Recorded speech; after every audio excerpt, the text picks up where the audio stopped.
2023 के boards exam में पूछे गए एक और 5 मार्क क्वेश्चन के साथ जो कि इलेक्ट्रोस्टैटिक्स यूनिट का है उसको लेकर के मैं आपके सामने हूं। Hello everyone, welcome to challenger classes. My name is Udit Gupta. तो क्वेश्चन के 3 पार्ट्स है। मैंने पहले भी आपको बताया था अगर 5 मार्कर क्वेश्चन आएगा तो वो पार्ट्स में आएगा, जितने पार्ट्स आप अटेम्प्ट करोगे वैसे आपको मार्क्स मिलेंगे। यूजुअली उसमें एक डेफिनेशन होती है, एक डेरिवेशन और शायद एक न्यूमेरिकल का क्वेश्चन होता है। तो पहला पार्ट क्या बोल रहा है, define electric flux and right it's SI unit. आपको फ्लक्स बताना है और उसके एसआई यूनिट के बारे में बताना है। तो क्या होता है flux? Number of electric field lines passing through a given area is known as flux.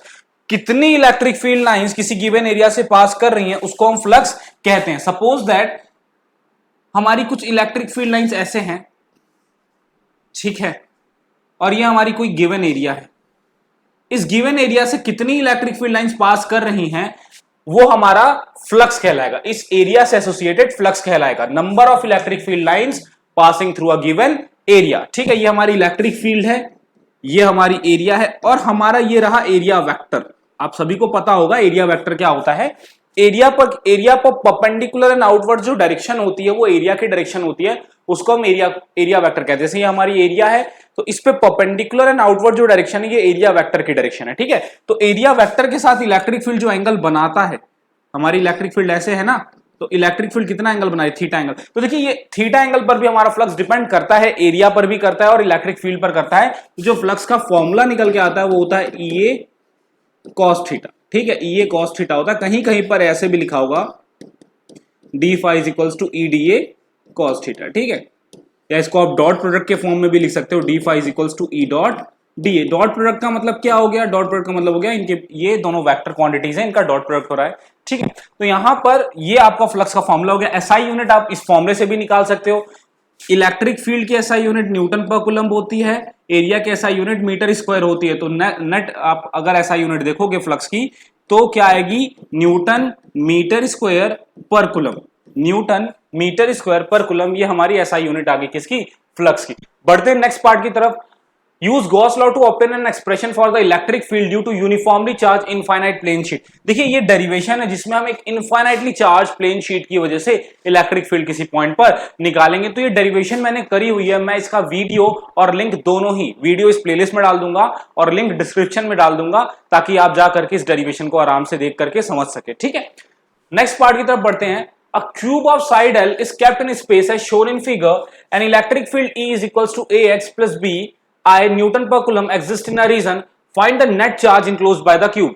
हमारा एक क्यूब है जो एक स्पेस में रखा हुआ है और इस क्यूब से कुछ इलेक्ट्रिक फील्ड पास कर रही है और इलेक्ट्रिक फील्ड की जो डायरेक्शन है वो एक्स एक्सिस में है। आई कैप लगाया ना, आई कैप किसको रिप्रेजेंट करता है? एक्स एक्सिस को। इलेक्ट्रिक फील्ड की डायरेक्शन एक्स एक्सिस की तरफ है, तो हमें बताना है कि इस क्यूब ने नेट कितना चार्ज इंक्लोज किया हुआ है जिसकी वजह से इतनी फील्ड इस क्यूब से पास हो रही है, ठीक है। चलिए करते हैं इस क्वेश्चन को। तो देखिए यहां पर ध्यान से, ये हमारा क्यूब है, इलेक्ट्रिक फील्ड किस डायरेक्शन में बोला है? इलेक्ट्रिक फील्ड बोला है हमारी एक्स एक्सिस में, कुछ ऐसे, ठीक है। ये है इलेक्ट्रिक फील्ड और इलेक्ट्रिक फील्ड की स्ट्रेंथ क्या दी हुई है, लिख लेते हैं इसको। E is equals to AX plus B I cap, ठीक है। न्यूटन पर कूलम्ब यूनिट है उसकी। इसका मतलब क्या है? देखिए A और B एक फिक्स्ड क्वांटिटी है, यहां पर A और B क्या है? यहां एक फिक्स्ड क्वांटिटी है। X क्या है हमारा?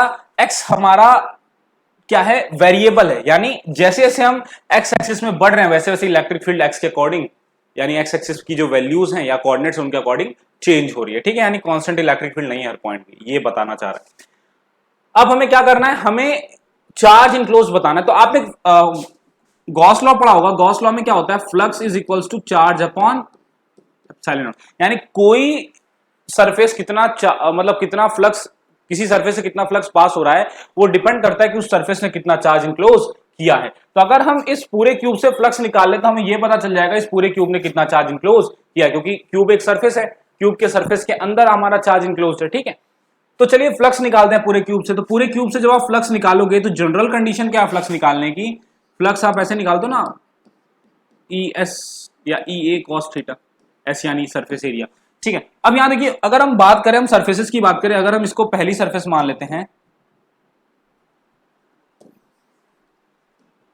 अगर ये हमारी पहली सरफेस है तो इलेक्ट्रिक फील्ड तो इस तरफ एक्स एक्सिस की तरफ और एरिया वेक्टर इस तरफ है, ठीक है। एरिया वेक्टर इस तरफ है, कितना एंगल बन रहा है एरिया वेक्टर और इलेक्ट्रिक फील्ड में, यहां पर 90 डिग्री का बन रहा है। तो क्या इस सरफेस से कोई फ्लक्स होगी, फर्स्ट सरफेस से? नहीं। आप देखो ना, cos 90 जीरो, यानी इससे कोई भी फ्लक्स, ऊपर वाली एरिया से कोई फ्लक्स पास नहीं हो रहा है। बात करते हैं नीचे वाली एरिया, इसको जो एकदम इसको सेकंड एरिया मानते हैं। एरिया वेक्टर इस तरफ, इलेक्ट्रिक फील्ड इस तरफ, एक्स एक्सिस की तरफ, कितना एंगल बना 90, तो इससे भी कोई फ्लक्स नहीं होगा। जो सामने वाली एरिया है, ये जो सामने वाली एरिया है, उससे देखें एरिया वेक्टर इसका भी आउटवर्ड्स होगा, इलेक्ट्रिक फील्ड ऐसे, ये भी 90 डिग्री बनाएगा। आप देखो ना, ये इस वाले एरिया की बात कर रहा हूं, इस वाले सरफेस की बात कर रहा हूं, इसका एरिया वेक्टर इस तरफ है और इलेक्ट्रिक फील्ड इस तरफ है, तो कितना एंगल बन रहा होगा, कितना एंगल बन रहा होगा? आप देखो ना, एरिया वेक्टर इस तरफ, इलेक्ट्रिक फील्ड इस तरफ, कितना एंगल बन रहा है? 90 डिग्री बन रहा है ना।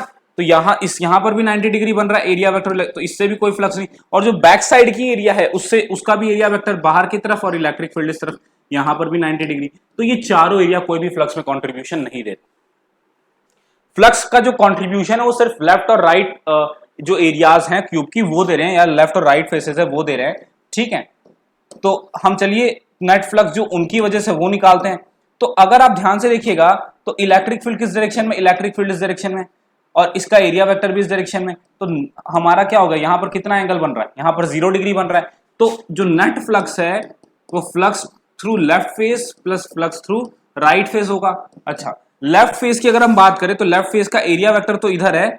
देखिए एरिया वेक्टर इधर क्यों है, देखिए ये लेफ्ट फेस है आपका, तो ये क्यूब के अंदर की डायरेक्शन एरिया वेक्टर नहीं होगी, क्यूब से बाहर जो डायरेक्शन जा रही होगी फेस की वो एरिया वेक्टर की डायरेक्शन होगी, तो इस तरफ है। और इलेक्ट्रिक फील्ड पॉजिटिव एक्स की तरफ इस तरफ है, तो नेट एंगल कितना बन रहा है, 180 डिग्री बन रहा है। कितना एंगल बन रहा है, 180 डिग्री। ये यहाँ इलेक्ट्रिक फील्ड इस तरफ है, तो यहाँ एंगल कितना बन रहा है, 180 डिग्री बन रहा है, ठीक है। तो यहाँ पर लेफ्ट फेस की वजह से जो होगा, लेफ्ट फेस का पर इलेक्ट्रिक फील्ड कितनी है इंटू लेफ्ट फेस की एरिया, और कॉस कितना, cos 180 degree, plus right face की बात करें तो राइट फेस पर जो इलेक्ट्रिक फील्ड प्रेजेंट है इंटू राइट, देखो एरिया तो सेम होगी, क्यूब है ना, तो लेफ्ट और राइट फेस की एरिया क्या होगी, सेम होगी, और एंगल कितना बन रहा है राइट फेस के साथ, 0 डिग्री का बन रहा है। अब क्या करेंगे, यहां पर cos 180 क्या होता है, -1 होता है, cos 180 क्या होता है, -1 होता है, cos 0 क्या होता है, 1 होता है, cos 0 क्या होता है, 1 होता है, ठीक है। तो ये क्या आ गया, -EL यानी लेफ्ट फेस का electric field plus ER right face की इलेक्ट्रिक फील्ड। अच्छा, यहां पर लेफ्ट फेस की इलेक्ट्रिक फील्ड कितनी होगी, तो यहां आप देख सकते हो लेफ्ट फेस जो है, लेफ्ट फेस यहां पर लेफ्ट फेस के लिए जो x है वो x बिल्कुल 0 है, लेफ्ट फेस की जो पोजीशन है x एक्सिस पर वो बिल्कुल क्या है, 0 है। तो यहां पर हम जब इलेक्ट्रिक फील्ड पुट करेंगे तो यहां x की जगह क्या रखेंगे, 0 रखेंगे, क्या रखेंगे, 0 रखेंगे, ठीक है, 0 रखेंगे इनटू एरिया। एरिया क्या होगा, यहां पर हमारा जो साइड है क्यूब का वो साइड L दे रखा है, साइड की लेंथ L है, तो अगर साइड की लेंथ L है, ये लेंथ L है और ये लेंथ भी L है और हाइट भी L है, तो यहां पर लेंथ इंटू ब्रेथ आप करते हो तो L इंटू L करोगे तो एरिया क्या आ जाएगा, L स्क्वायर आ जाएगा, ठीक है। राइट साइड की बात करते हैं, राइट साइड में जो फेस है वो एक्स एक्सिस पर L दूरी पर, देखो अगर ये पूरा लेंथ, अभी क्यूब की लेंथ L है तो ये जो लेंथ है ये L है, तो यानी ये वाला जो फेस है वो L दूरी पर है ना, एक्स कोऑर्डिनेट पर, ये कोऑर्डिनेट क्या हो जाएगा, ये हो जाएगा x is equals to L, यहां पर x की वैल्यू क्या हो जाएगी, L हो जाएगी ना, क्योंकि पूरी लेंथ L है, तो ये वाला जो फेस है वो L दूरी पर है x एक्सिस पर, तो यहां पर हम एक जो x है ना वहां पर हम रखेंगे L, क्या रखेंगे, L रखेंगे, b प्लस b, ठीक है, और यहां पर भी एरिया क्या हो जाएगी, L स्क्वायर हो जाएगी। अच्छा ठीक हो गया इतना। अब क्या होगा, अब इसको करते हैं सॉल्व, तो ये a इंटू 0 हो जाएगा, minus B L square plus AL plus B L square.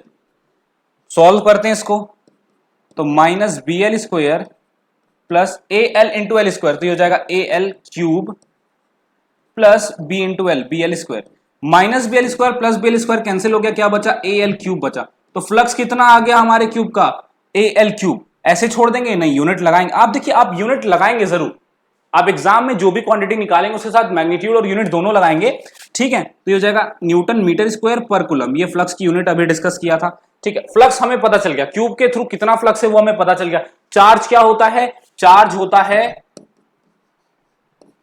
Flux होता है चार्ज अपॉन एप्सिलॉन नॉट, तो फ्लक्स, तो चार्ज क्या होगा, flux into epsilon naught is equals to charge. तो फ्लक्स कितना है हमारे पास, फ्लक्स है AL क्यूब और इंटू एप्सिलॉन नॉट, तो ये हमारा चार्ज आ गया। क्यूब से कितना चार्ज एसोसिएटेड है, AL cube into epsilon naught times charge associated है क्यूब से, चार्ज इंक्लोज्ड है क्यूब के अंदर। होपफुली मेरे को लगता है आपको ये क्वेश्चन समझ में आया होगा, आपको बहुत मदद मिलेगी। ऐसे फ्लक्स के क्वेश्चन ऐसे आ जाते हैं, आप अपनी एनसीईआरटी की एक्सरसाइज में भी देखोगे तो ऐसे फ्लक्स के क्वेश्चन हैं। ठीक है, देखिए वीडियो बनाने में बहुत मेहनत लगती है। ठीक है, क्वेश्चन सेलेक्ट करो, उनको अलग करो, फिर एक्सप्लेन करो, यहाँ आकर के टाइम देना पड़ता है बहुत सारा। तो मैं उम्मीद करता हूं इस वीडियो पर आप लोग मेरे को 500 लाइक्स देंगे, ये मेरे लिए एक रिवॉर्ड का काम करेगा। ठीक है, हमारे चैनल से जुड़े रहिए, आगे और भी क्वेश्चंस हम डिस्कस करेंगे। चैनल को सब्सक्राइब करिए, वीडियोस को लाइक करिए। Thank you.